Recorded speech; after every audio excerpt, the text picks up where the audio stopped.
Hello, all my friends and family and others, significant others, and everybody else.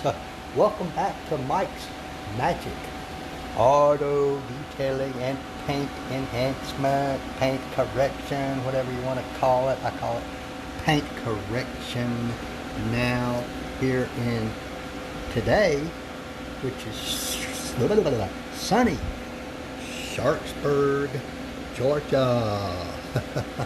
Oh yeah. Yesterday we went over how the hood turned out, which was very nice.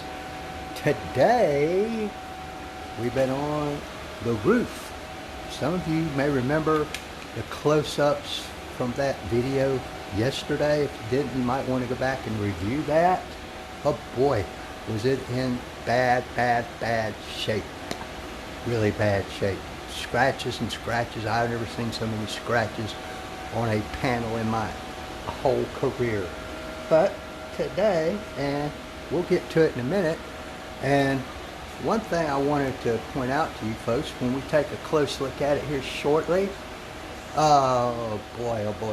What I do is after I finish that final polishing, which has been done on there, I always clean it off with paint prep to get rid of any residual oils or protection or whatever may or may not be in your polish, just so that you can see better any spots or scratches you may have missed, and you might want to go back and attack a little bit more, and they are easier and clearer to see, so you can tell which ones you can go after and which ones you should not go after. If they're too deep in the clear coat, you don't want to go after them. You just don't. But we attack that with our wet sanding, and I'll show you one of my tools for that here in a minute. I used a orbital round sander with 3000 grit, what I call damp sandpaper, which is a foam backed one. Yeah. Zipped all the way through that with lots of defects. And then I used, because I'm out of my Sonex Cut Max compound, I used this. This is really good stuff. Really good stuff. It works about as well as the Sonex. It's just a matter of preference. And this has no fillers in it whatsoever. So when you wipe this off, that's pretty much what you have. It's good stuff. I don't like it as good as the Sonex because it comes out more in a liquid and it tends to sling around a lot. This comes out more in a, I don't know, it's not a gel, but it's thicker, a thick substance, and it doesn't sling around quite as bad. You can see, like on the windows there, where it did sling a good bit. And after I sanded with that orbital sander, of course, with that thing, you can't get up to little things like this, little spots like right in this corner or along this edge. So what I did is use this little sanding block for that stuff right in there, and other scratches that needed a little bit more work after the orbital, sometimes that misses a few scratches.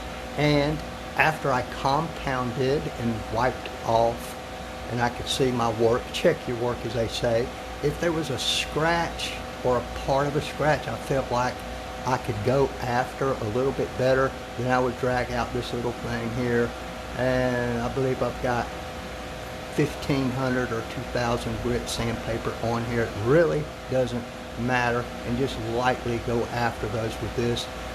I like this little tool here.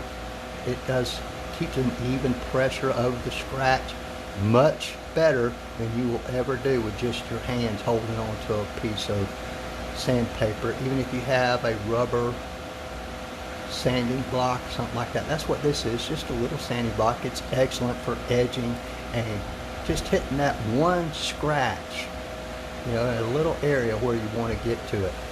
But some of you can tell, I think already, oh my goodness, that roof came out very, very nicely, and I polished it down, finished it, as I say, with the Sonex Perfect Finish polish, because it still has some cut to it. So if there's something you want to go after a little bit, you can hover over it for a few extra minutes and you can cut that down. But after a while it finishes down nicely. Those particles in there, the abrasives, they break down too, so that it ends up being a final finished polish by the time you're done. And of course, use the black Lake Country pad. You can see it's all gooped up here. And my Max Shine Pro 15mm long throw dual action polisher. That's what we finished with. The initial compounding was done, as I showed you guys like yesterday, I think it was, with a rotary polisher and the hybrid wool pads. And if I came up on a trouble spot, what I did was take this one off, this polishing pad off, and I put the orange Lake Country pad on, which is kind of a medium pad. It's not super aggressive. It's not really a finishing pad. And I would maybe spritz a little bit of the compound on it, or maybe even some of this, because all these products are pad dependent. And I could go after a spot if I felt like it needed a little bit more attention, which I did in a couple of places. And of course, wore my mask, because this stuff dusts. I don't care what any of these manufacturers say. It all dusts. It's putting stuff in the air, and you want to breathe as little of that as possible. And I wear my gloves so that I'm not absorbing all these chemicals into my skin. And here's a spray bottle of ONR. Y'all have heard me talk about that before. I use that to prime the pad if it's dry. Just a little bit. But anyway, getting back to this, I'm going to show you guys close up how this roof turned out. Remember all those zillions and zillions of scratches that were there on this roof? Boy, oh boy, they are gone. I'd say 98, 99% are. There are a few that, if you look very, very closely, there's some right there. I don't know. Yeah, see, I think y'all can pick that up. But some of that's defects in the base coat itself, not the clear coat, so you can't get down to that.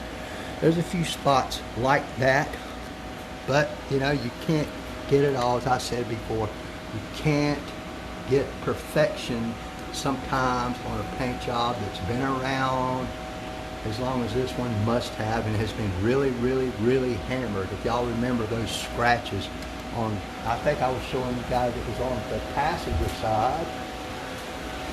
So we'll walk back around there where y'all on that previous video. This is the same area I showed you guys, I believe it was yesterday. It was just totally scratches. I mean, it was solid scratches. Solid scratches. They are gone. Gone, folks. They are gone. 98, 99% of them. There's a spot right there, but that's not in the clear coat. That's down in the base coat. I don't know, getting gassed properly or something before they put clear coat on it or whatever. I'm not sure, but it's under the clear coat, so you can't get to that. You can't fix that. But our pink roof is now red, Mr. West. It's red, shiny red. And bear in mind, I have paint prepped this after I got through, so there is nothing on this clear coat. Nothing. It's just bare virgin clear coat at this point. There's no wax, no no residual oils, no nothing. Oh, I see Miss Angela up there in the corner now. Oh yeah, there you are, there you are. Hey baby. But yeah, okay, so that's done as far as buffing and all, wet sanding, compounding and all that goes. And I'm gonna attack the trunk next. Oh yeah, get all these horizontal surfaces out of the way. The light's not as good back here, folks, but we'll do the best we can. Here's our trouble spot, Mr. West, where that that magnetic mounted antenna was. I'm gonna stay way away from this. I'm not gonna go anywhere near it. No, because this paint is giving way. It's flake up right there. It's starting to flake up and bubble up in spots, as you can see. But after I'm done with the car, I think what I am going to do is go back and put some of the Optimum Clear Coat Restorer over that. Blend it as best I can to keep that hopefully from getting any worse anytime soon. Because this is eventually going to end up, I don't know if Mr. West, if you saw my trunk deck, I got a big bubbled up spot all the way down to the primer, which I'm going to have to repaint it. Hopefully we'll be able to keep this from getting any better. You can see the scratches where people have, I'm not sure if it was Stuart, but you know, it's people in the parking lot sometimes will screw with these things. If you go through the car wash with them on there, they slide around, move around. This is all messed up, this area. We'll do what we can with that. The trunk, it's got a lot of scratches. Almost as bad as the roof. You can see the stuff in your paint right here. This is just a preview. I'm going to start attacking this shortly. And this whole trunk and this whole spoiler all about in the same shape. You can see them up there where that light's reflecting. You know, you remember the hood and the roof looked pretty similar to that. But we'll attack it, get rid of these spottings here, all that stuff. 99% of that will be gone. Gone.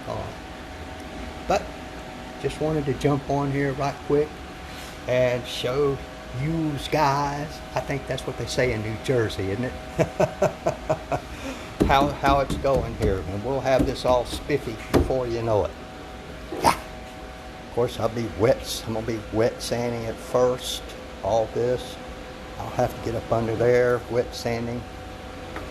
These, if you've ever taken one of these Mustang spoilers off, it's a pain. It's a real pain. I'm not going to take it off because it seems as if this car may have been painted on before. I'm not sure, but it's very difficult to remove these without messing up the paint around where it's mounted. I've taken mine off, and it's not really a one-man job, y'all. You need 3-4 hands really to get these off, because you have to lift the trunk up and get to the bolts and all from underneath where you get this off, and you just don't have enough hands to keep it from falling when you get some of them undone. It's very unwieldy to do by yourself. I have done it. What I do is I take this to to the trunk deck when I do that, so that I can take the screws out and it won't fall and scratch anything. But I'm not going to take this one off because this looks very suspect and fragile to me around these stanchions, so I don't want to damage that. So I will get underneath as best I can with my hands. Oh man, this one's got a recess spot underneath, but we'll get it all protected and done for you guys. Alrighty then. Now you can see that sling all over that window. It's slung crap everywhere, which I'm not concerned about because I'm going to deep clean those anyway. But look at that roof. Look at that roof. Alright folks, give me a thumbs up, give me a thumbs down. Make a comment, tell me where you're watching from. If you have a question, hey, ask the question down there in the comments section, or you can PM me if you want to ask a question that way, and I'll get back to you. I will.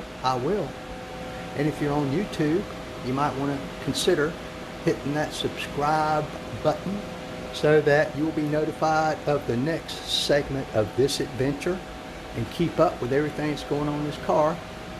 Got a lot of work done, but there's a lot of work left yet. Oh, not including the back and the front end also. Those stripes up there, still a lot of work to be done, Mr. West, still a lot of work. And then, after all that, then we're going to have to put the sealant or the coating or whatever I decide to do on this beast. And then, we're going to do the inside. Holy moly. This is tedious work. What you have to literally do is when you're wet sanding and all that, you have to take one little area at a time and get that perfected, and then move to the next area about the size of my hand, maybe a little bit bigger, and then you have to clean up your work, go back and look at it all again, and then go back and attack any trouble spots you may have found that need further attention. So it's tedious work sometimes. It's not something where you just wet sand it, call it good. Although some people would probably do that, I don't. I take it little by little and attack every blemish and every defect as best I can, if in my judgment it can be attacked any further. I don't want to remove too much clear coat.